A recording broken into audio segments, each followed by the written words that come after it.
YouTube, we do it all straight from the garage. This is part 2 of the brake job for the Jeep Wrangler Sahara Unlimited. I'm on the rear now. I showed you this rotor earlier, how it had these lines in it from the brake pads. So pretty much the same procedure as the front. You got two 13mm bolts. You got one on the top and one on the bottom. Now on the front, I didn't take the calipers all the way off, but on the rear I'm gonna have to because I'm changing the rotor. So the easiest way to do this is I'm gonna take the caliper off. But if you don't want to take the caliper off, you got a bolt here and you got a bolt here. They look to be I want to say 17s, maybe 19s. If you pull those two off, you can pull this whole assembly off. I don't like to do it that way just because it's harder for me to get to the piston.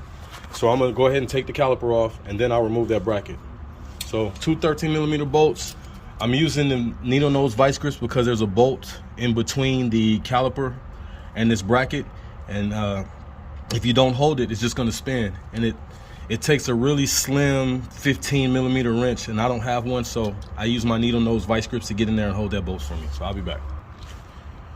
All right, guys. So I got the caliper sitting right there, and I got the rotor.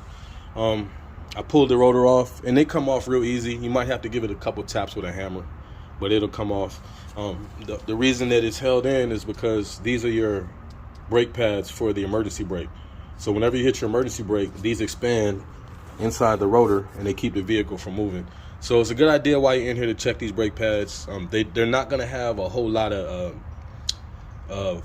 meat on them because they have one purpose and one purpose only: to keep the vehicle still when it's not moving. So check those, make sure they're good. These are about halfway, so I'm not gonna even worry about replacing them. And so when you get your new rotor, you're just gonna stick it back on there and put your brakes back on and get on the road. So I'll be back when I get the rotor on. So just like I did the front, I got my seat clamp set up. I have my old brake pad in here, and what I'm gonna do is I'm gonna run it back and I'm gonna push this piston back. Now, if you didn't watch the first video, make sure before you do this that you take the cap off the master cylinder. As you can see, this one is full. Well, the reason it's full is because as your brakes get lower, fluid gets sucked into the system. So the person that had this vehicle just kept filling it with fluid. So when I pushed this piston back in on the front brake, all the fluid came out. And it's probably gonna come out again when I push this rear piston in and when I do the other side. So just make sure that if your fluid is getting low, make sure you just go ahead and check your brakes. Because if there's no leaks, it's probably because your brakes are getting low. I'm gonna go ahead and push this piston in. I wish I could show you guys, but I'm doing this with one hand. So I'm gonna go ahead and run this in and I'll be back. All right, so I got my piston in, got it pushed all the way back. And now what I wanna do is I'm gonna take this bracket, since I already have it off, and replace this hardware. These 4 clips are what your brakes ride in. And your brakes, you know, as they're used, they ride in, and then, you know, when you put the new ones in, it'll come out.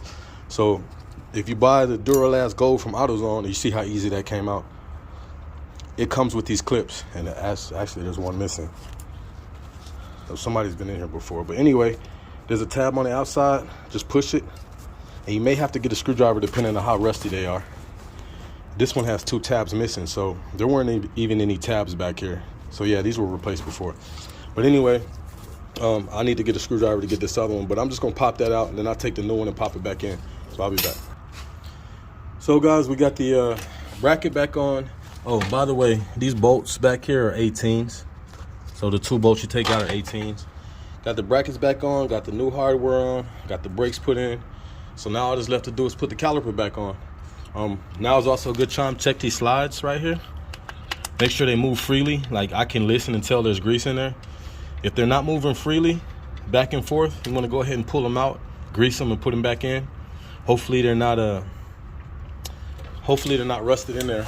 I've dealt with a couple that are rusted in there and got to take an impact to them and beat them out. But that's your brake job. Once you put this caliper back on, put the 2 13mm bolts back in, back on the road.